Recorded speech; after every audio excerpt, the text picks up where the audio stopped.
Welcome to your reset with Christiane Piano, where the purpose is to support you in releasing all that you are not, so the truth of who you really are can emerge. This is accomplished through working with the body-mind from an ontological perspective. We use various modalities to support you in supporting yourself exactly where you are, so that you may return to an experience of wholeness and ease, moment by moment. Deep reflection is one of the greatest tools through which to do this. To take a moment, to pause, assess, reflect, and literally and figuratively reset, come back to center, and move back into your one and precious life with increased clarity and purpose.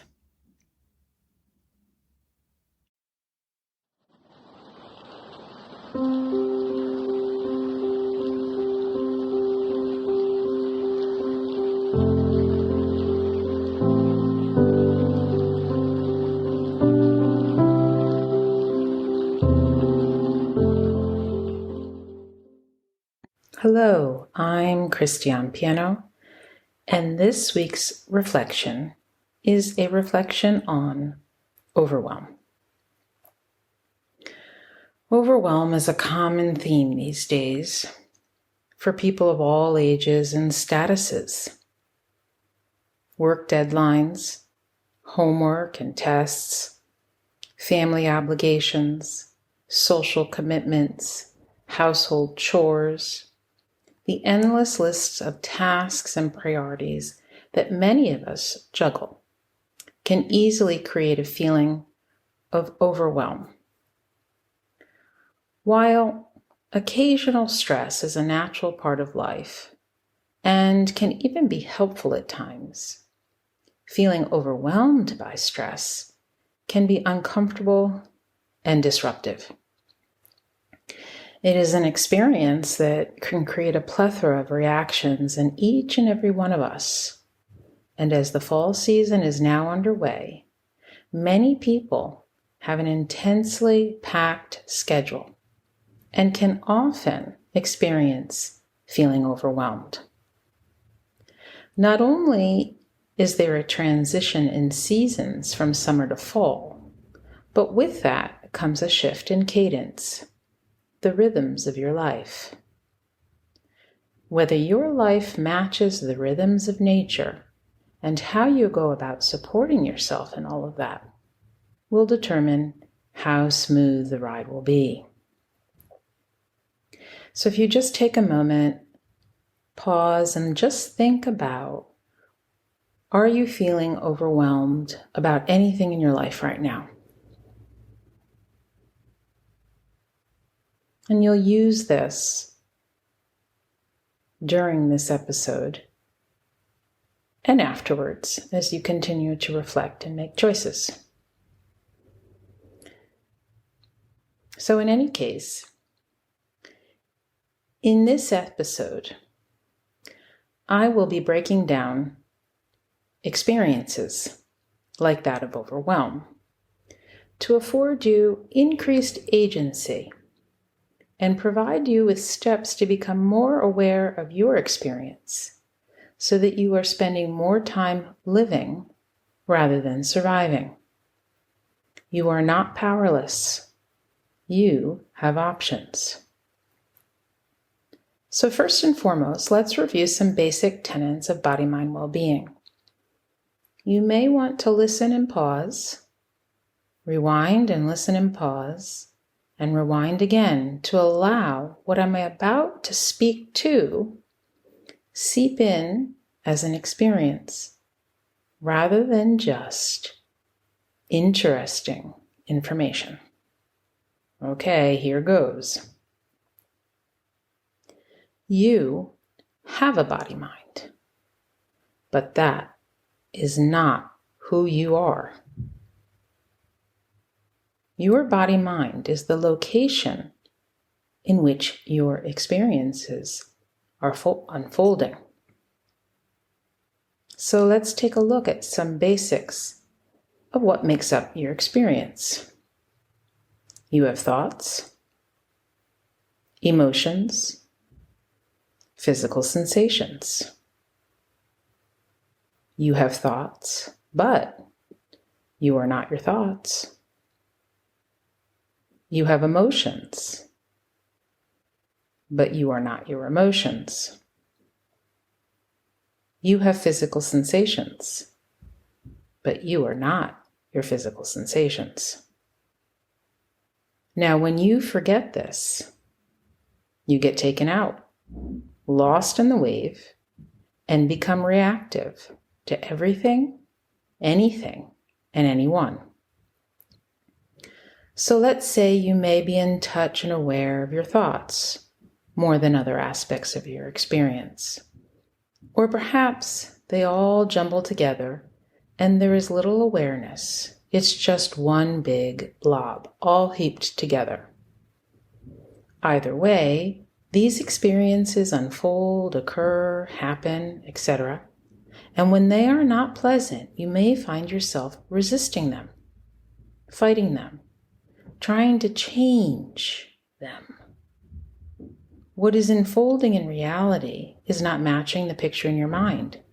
So you think you have a problem, and then you set out to fix your problem and attempt to force reality to match the picture in your mind. But when you resist what is unfolding, this only exacerbates the situation, and it will continue to increase in intensity. The good news is that fighting, resisting, pushing back through force of will is not the only option, as instinctual as it may be. You can create a new relationship to your experience of yourself and life as a whole. Before getting to the options of how, let us first take a moment to create some distinctions, as this will support you in gaining clarity on what you are actually working with. As stated in previous episodes, and I'll say it again here, as it is so easy to forget, the mind's job is to keep you safe. And in order to do that, it likes to keep things vague, general, cloudy. The mind does not want you to see certain things. And so, if you are interested in awakening at a new level, peeking behind the curtain, it is helpful to remember that in order for you to experience a shift, you will need to grow patience and slow down. In order for you to become aware to what you have not yet been aware of, to see what you have not yet seen, you will need to support yourself in the discomfort that arises through different practices. Surround yourself with people with whom you can have honest conversations, and take a look at your lifestyle and how this may be working for you or against you. But those are topics for other episodes. In this episode, we are honing in on the experience of overwhelm. You have the option of taking a beat to interrupt this experience, take a step back, witness what is unfolding, and then choose your course of action. So rather than reacting, you are responding. But the response is not one of fighting or resisting. It is one of embracing. But how can you possibly embrace something that is uncomfortable, that you don't like or want? How can you embrace what is actually unfolding?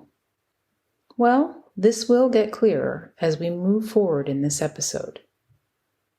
So let's take a step into some more details. Let's look at some specifics of common experiences today. Anxiety. Anxiety is an experience most people can relate to. It comes with living life as a human being. Anxiety has various levels of intensity, and when it really ramps up, it can become debilitating. Anxiety and the control of the mind are directly linked. When you feel like you are losing control of a situation, if you take a moment to notice, you will become aware of sensations of anxiety. And then a whole host of ingrained survival tools kicks in. This happens so quickly you may not even notice it. And attempting to control your experience leads to them constantly being managed and being in the driver's seat of your life. In fact, if they are, you are constantly getting lost in them, and this creates a cycle of reactivity rather than conscious responsiveness. So, for example, if you find yourself saying something like, "I am anxious," this is a sign that you are lost in your experience, as you are not anxious, but you are experiencing anxiousness. Saying, "I am anxious," is a sign that you have identified as you are anxious. It becomes a part of your identity rather than simply an experience passing through. It becomes all-encompassing. I am is a way of defining oneself. But your anxiety does not have to define you, and it is not who you are. Already being able to delineate the I am from the I am experiencing creates space, is stepping back, and observing. This space will decrease the intensity of the experience and allows you to now become curious. Not what is wrong with me, but more like, I seem to be experiencing anxiety. I wonder what this is about. By the way, if you have not yet listened to the episode on curiosity, you may want to pause or listen to that first, or perhaps follow up this session with it.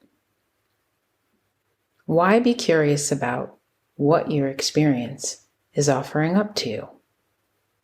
Well, first of all, curiosity has a flavor of opportunity, an opportunity for growth, self-awareness, seeing what you have not yet seen. Now, how can curiosity support you with the experience of anxiety? Well, anxiety in actuality is not a single condition. Rather, it is a host of different conditions, and it can be both physically and mentally overwhelming. A sense of, it's all too much. Feeling overwhelmed is perhaps the most common symptom of anxiety. It can actually affect you at the very foundation of your experience, the core of your being, the sense of who you are. So say you are experiencing anxiousness. One of two things can happen. The automatic identification and the wave kicks in, and you are taken out of the present moment and go down the rabbit hole, and you get lost. Or you are present enough to notice what is unfolding.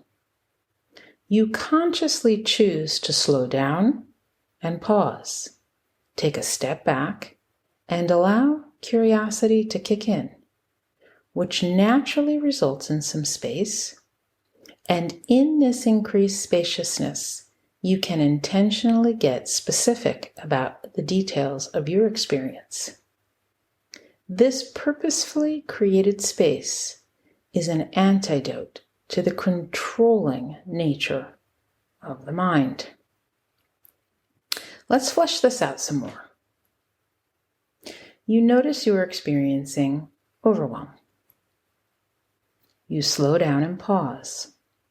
And in the space, you notice a specific thought that is present. What is the specific thought?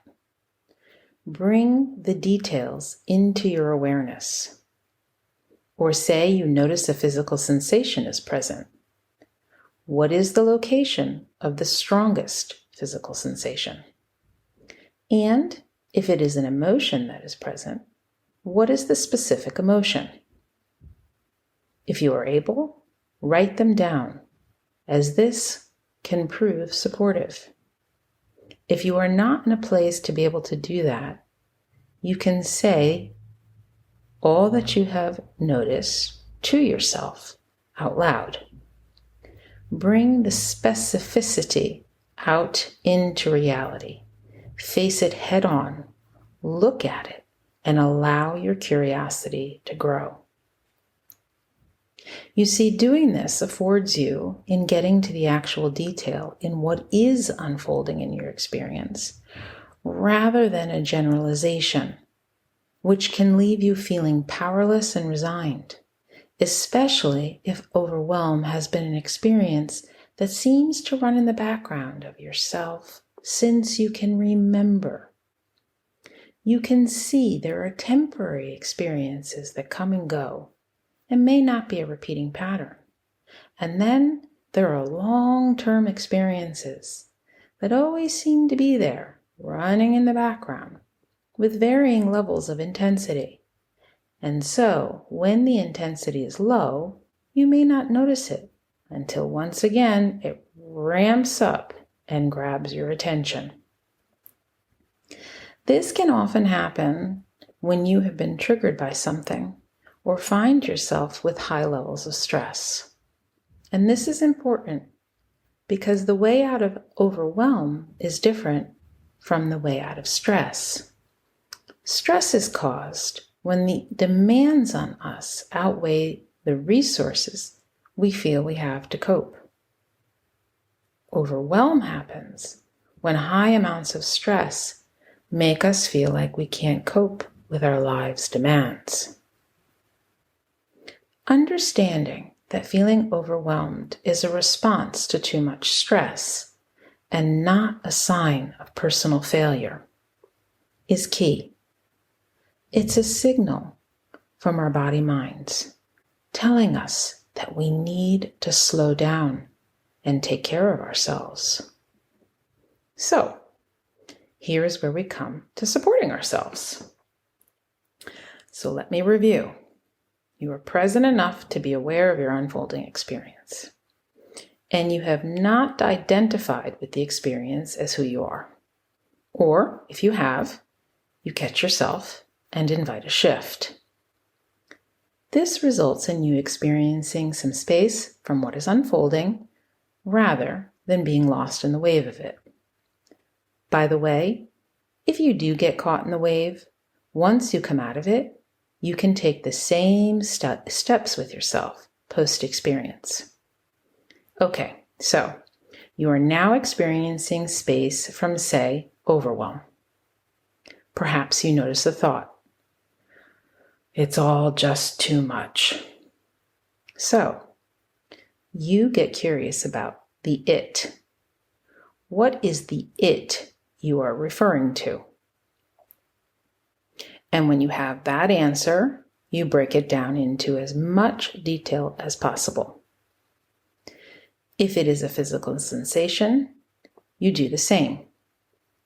Where is it located exactly? What is the texture, the temperature, the size, etc.?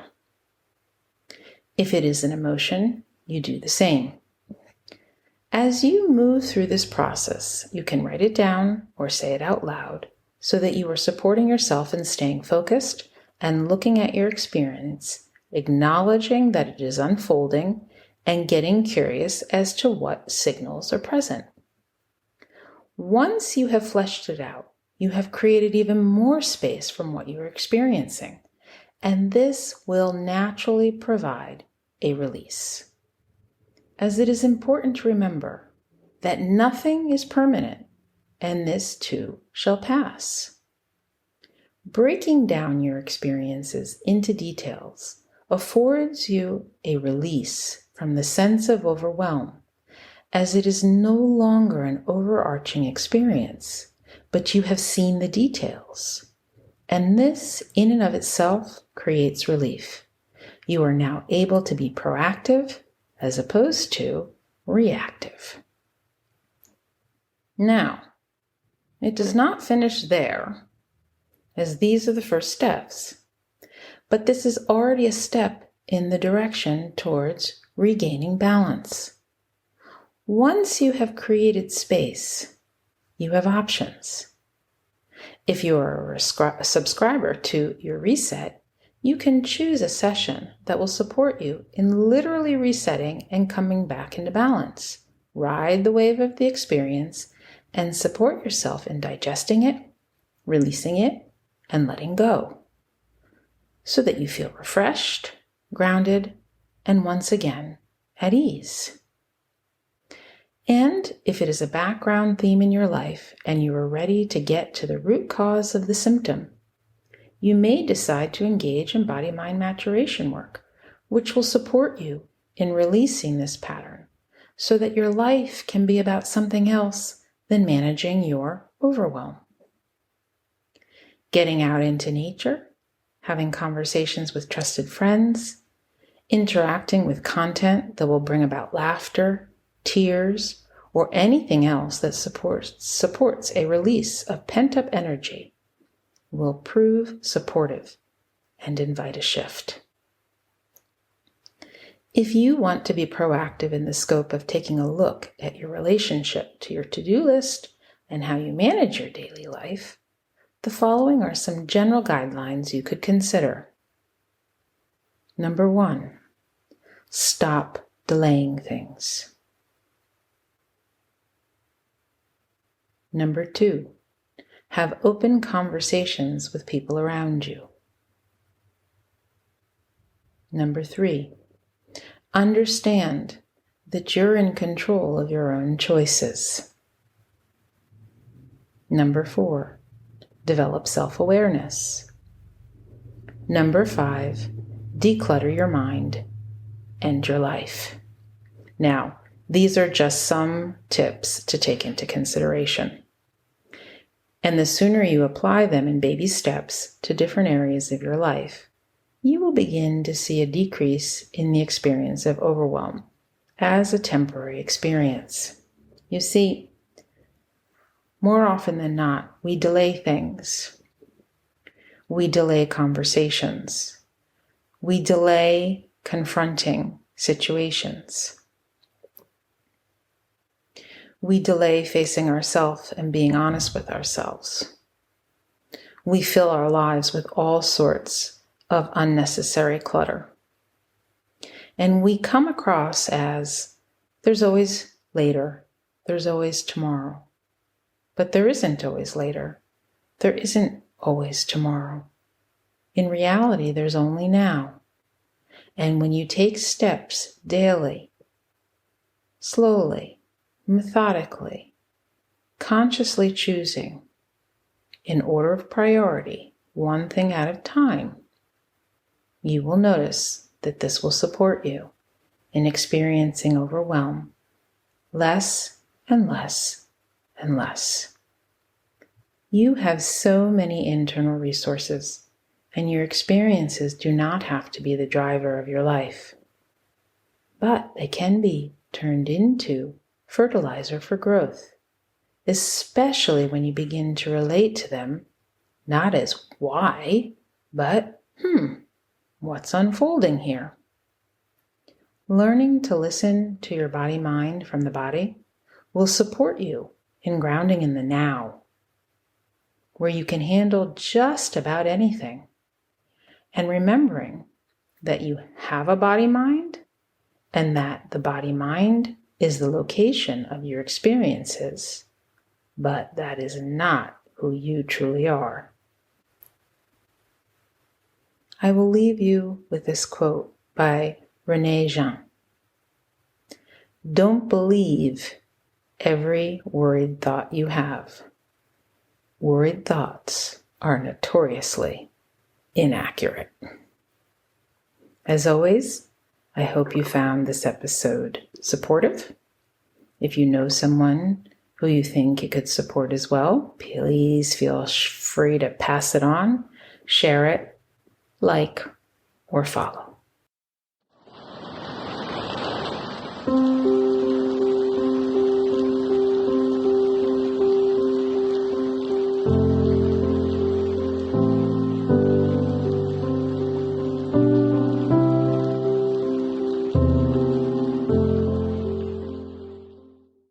If you are interested in working with me on any level of body-mind well-being, whether it be through individual body-mind maturation work sessions, perhaps participating in a series, individual privates, or through my video on-demand services, if you have questions, if you would like to engage on any level, feel free to schedule a free 15-minute consult in the appointment section, www.christianepiano.com, or email me directly at growth@christianepiano.com.